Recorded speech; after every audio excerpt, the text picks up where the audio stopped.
Good morning, सुप्रभात, सत श्री अकाल। आप लोगों को हिस्ट्री हम आप लोगों की स्टार्ट कर रहे हैं मेडिवल इंडिया से, यानी मध्यकालीन भारत से।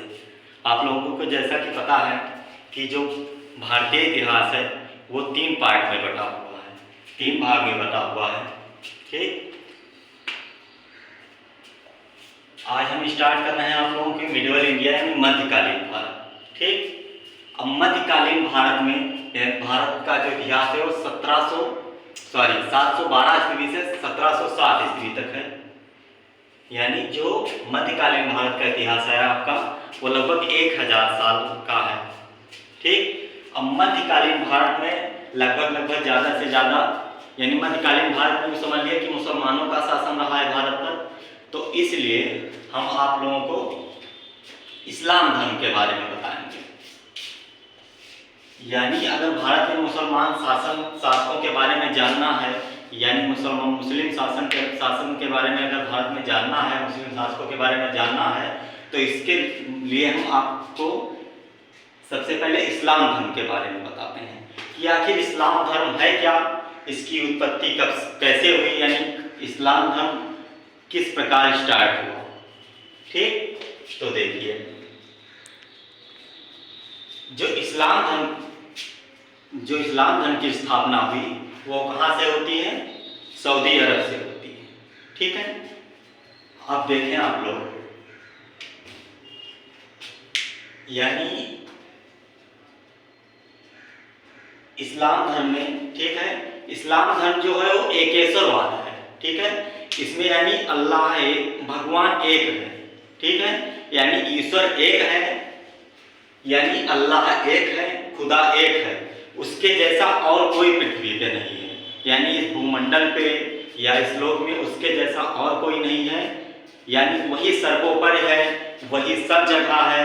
ठीक है, यानी अल्लाह यानी भगवान को केवल इमेजिन किया जा सकता है, उसके बारे में सोचा जा सकता है, उसकी कोई मूर्त नहीं है, उसकी कोई प्रतिभा नहीं है। ठीक, तो यानी अब आप लोगों को हम स्टार्ट करते हैं। देखिए, यानी अल्लाह जो है अरबिक में, यानी भगवान को अल्लाह कहा जाता है। ठीक, और पर्शियन में इसे खुदा कहा जाता है। ठीक, अब देखें, जो इस्लाम लोग हैं, ठीक है, जो इस्लाम धर्म को मानने वाले हैं, अब आप लोगों को ये पता होना चाहिए कि इस्लाम धर्म को मानने के क्या रूल्स हैं। ठीक है, कौन वो लोग हैं जो इस्लाम धर्म को जो मानते हैं वो क्या चीज फॉलो करते हैं। तो देखिए आप लोग, इस्लाम धर्म के 5 पिलर्स हैं, 5 स्तंभ हैं इस्लाम धर्म को मानने के लिए। पहला है आपका कलमा। ठीक, कलमा यानी कलमा में ही लिखा है कि ईश्वर एक है, यानी अल्लाह एक है, उसके जैसा और कोई नहीं है, वो सर्वोपरि है, वो सभी जगह है, उसकी ना कोई मूर्त है ना सूरत है, उसको केवल इमेजिन किया जा सकता है। इसीलिए आप लोगों को पता होगा कि इस्लाम धर्म में जो मूर्त है वो बैन है। ठीक, वहाँ मस्जिद में कोई मूर्त नहीं रखी होती है। ठीक, यानी आप देखें, यानी कलमा क्या हो गया? कलमा यानी जो कलमा मानते हैं, ठीक है, उनको मुस्लिम कहा जाता है, मुस्लिम। ठीक, यानी जो अल्लाह को मानते हैं, जो अल्लाह को मानते हैं उनको क्या कहा जाता है? खुदा को मानते हैं उनको मुस्लिम कहा जाता है। और जो खुदा को नहीं मानते हैं, यानी अल्लाह को नहीं मानते, उनको काफिर कहा जाता है, यानी गैर मुस्लिम। ठीक, यानी जो अल्लाह को मानने वाले लोग हैं उनको मुस्लिम कहा जाता है, और जो लोग अल्लाह को नहीं मानते हैं उनको काफिर कहा जाता है। ठीक, देखें, दूसरा आपका पहला हो गया कलमा, यानी 5 स्तंभ है, 5 पिलर हैं। जो इस्लाम धर्म को मानने वाले हैं वो इन 5 स्तंभ को, इन 5 पिलर्स को फॉलो करते हैं। दूसरा है आपका 5 टाइम्स नमाज, यानी 5 बार नमाज। जो मुस्लिम होते हैं, जो इस्लाम धर्म को मानते हैं, वो दिन में 5 बार नमाज पढ़ते हैं। दूसरा स्तंभ हमने क्या कहा? यानी 5 टाइम्स नमाज, यानी जो मुस्लिम लोग होते हैं, जो इस्लाम धर्म को मानने वाले लोग हैं, वो दिन में 5 बार नमाज पढ़ते हैं। ठीक है, जानते हैं आप लोग कि मस्जिदों में ठीक है लाउड स्पीकर वगैरह लगा के आजान दिया जाता है। ठीक, तो वो नमाज पढ़ा जाता है उस टाइम। ठीक, और थर्ड पिलर है जो, वो है रमजान। यानी रमजान का एक महीना होता है, जो पूरा एक महीने का होता है। इसमें जो इस्लाम लोग होते हैं, जो मुस्लिम लोग होते हैं, वो रोजा रखते हैं पूरे के पूरे एक महीने। ठीक, और जो फोर्थ पार्ट है आपका, वो हज है।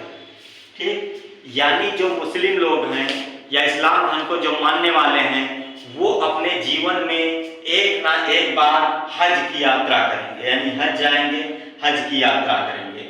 ठीक है, अब कहाँ जाएंगे, हज की यात्रा करेंगे, आगे आपको टॉपिक में बताएंगे। यानी जीवन में अपने वो एक बार क्या करेंगे, हज की यात्रा करेंगे। और जो फिफ्थ पिलर है यानी पांचवा है, वो ज़कात। ठीक, देखिए हज की यात्रा क्या होता है, यानी जो मक्का और मदीना जाते हैं। ठीक है, हज की यात्रा यानी मक्का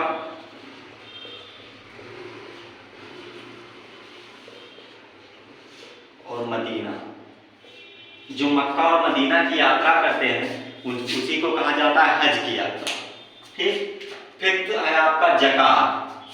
ज़कात यानी अपनी जो मुस्लिम लोग हैं, यानी जो इस्लाम को मानने वाले लोग हैं, वो अपने जीवन का यानी हर साल अपने जीवन का, यानी एक साल, वो हर साल अपने उस साल की कमाई का 1/40%, 1/40 भाग, ठीक, यानी 2.5% क्या करते हैं, दान देते हैं, जिसको ज़कात कहा जाता है। दान देते हैं यानी गरीबों में उसको क्या करते हैं, बांटते हैं। यानी अपनी इनकम का, अपनी आय का 1/40 भाग, यानी अपने जीवन की पूरी कमाई का 1/40 भाग यानी 2.5% वो क्या करते हैं, ज़कात के रूप में देते हैं। यानी अब ज़कात के रूप में देते हैं, यानी ये क्या किया जाता है, गरीबों में बांटा जाता है। इसमें क्या होता है कि जैसे कि अपनी कमाई का जो 1/40 भाग यानी 2.5% देते हैं, ये वो अपने दाएं हाथ से दें और बाएं हाथ को भी ना पता चले। कहने का मतलब ये है कि किसी को बताना नहीं है कि हमने इतना दान किया है, किसको किया है। ठीक, ये सारी चीजें नहीं होती हैं। तो ये 5 स्तंभ हो गए, 5 पिलर्स हो गए, जो इस्लाम धर्म को मानते हैं वो ये 5 स्तंभ को क्या करते हैं, फॉलो करते हैं।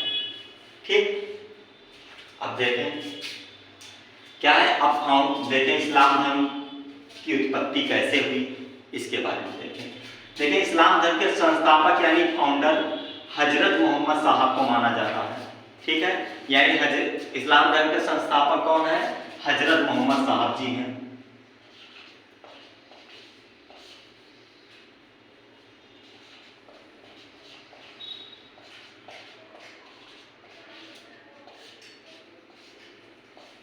यानी इस्लाम धर्म के संस्थापक कौन है, हजरत मोहम्मद साहब जी हैं।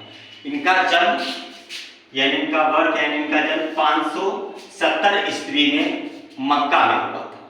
ठीक है, यानी हजरत मोहम्मद साहब का जन्म 570 AD में इन मक्का में हुआ था, यानी मक्का में इनका जन्म हुआ था। देखें 610 ईस्वी में, ठीक, 610 ईस्वी में हजरत मोहम्मद साहब को ज्ञान की प्राप्ति होती है। 610 ईस्वी में इनको महाज्ञान की प्राप्ति होती है इन हीरा के में, यानी मक्का में ही एक जगह थी जहां पर एक गुफा था, जिस गुफा का नाम क्या था, हीरा गुफा। क्या नाम था उसका, हीरा नामक गुफा नाम था वो।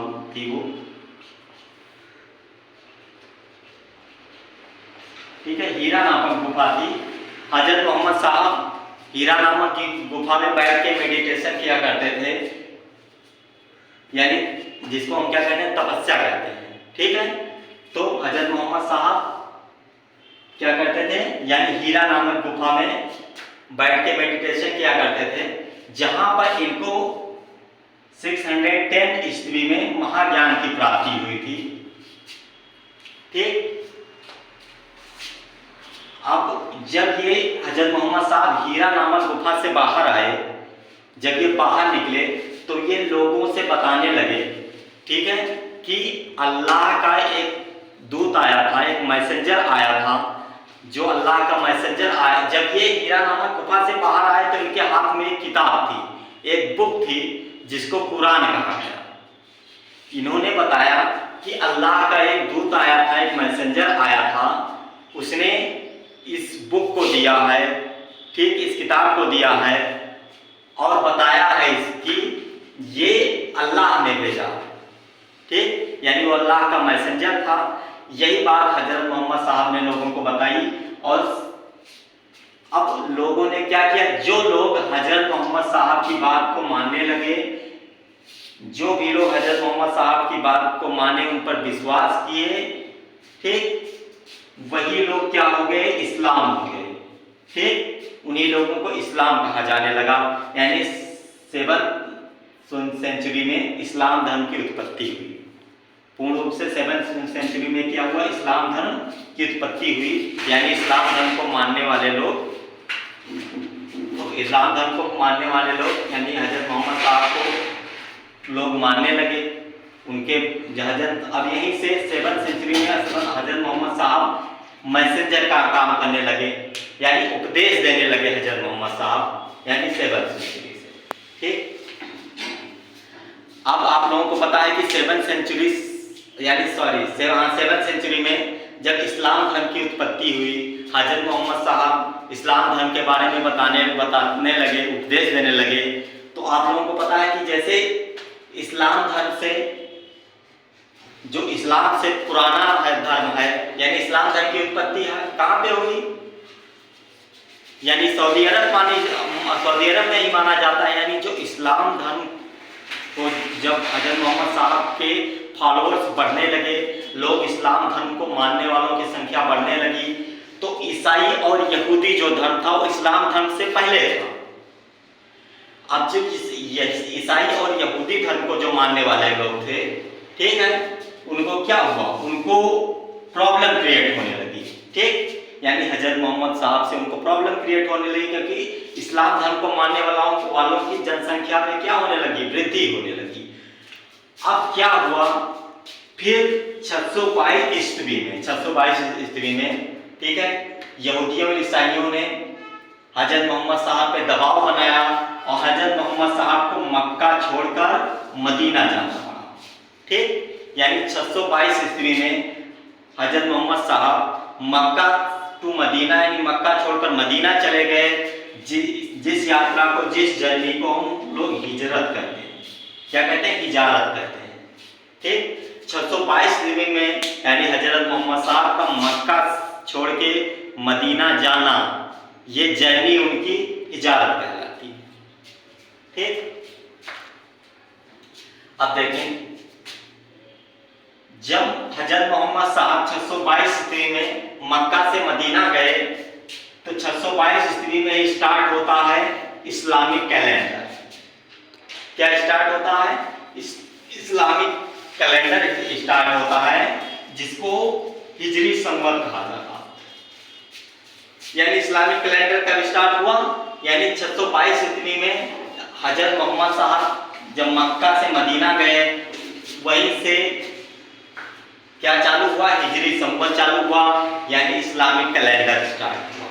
ठीक, अब 635 ईस्वी में हजरत मोहम्मद साहब की मदीना में ही मृत्यु हो गई। ठीक, यानी हजरत मोहम्मद साहब की मृत्यु कब हुई, 632 ईस्वी में इनकी डेथ हो गई। कहाँ पे हुई, मदीना में। ठीक, ये आप लोगों का टॉपिक था, जो इस्लाम धर्म की उत्पत्ति कैसे हुई है उसके बारे में हमने बताया है। इस्लाम धर्म को मानने वाले लोग कौन हैं, जो इस्लाम धर्म को मानते हैं, ठीक है, वो किन चीज़ों को फॉलो करते हैं। आप लोगों को 5 पिलर्स के बारे में बताया, 5 स्तंभ के बारे में बताया। इस्लाम धर्म को, जो इस्लाम धर्म के लोग हैं वो किस बुक को मानते हैं, ठीक है, तो इस्लाम धर्म के लोग क्या मानते हैं, कुरान को मानते हैं, कुरान को पढ़ते हैं। अब आप लोगों की जो अगली टॉपिक होगी वो नेक्स्ट क्लास में होगी, जिसमें हम यानी इनके हजरत मोहम्मद साहब के शिष्यों के बारे में बताएंगे, जिन्होंने इस्लाम धर्म को आगे बढ़ाया। Thank you.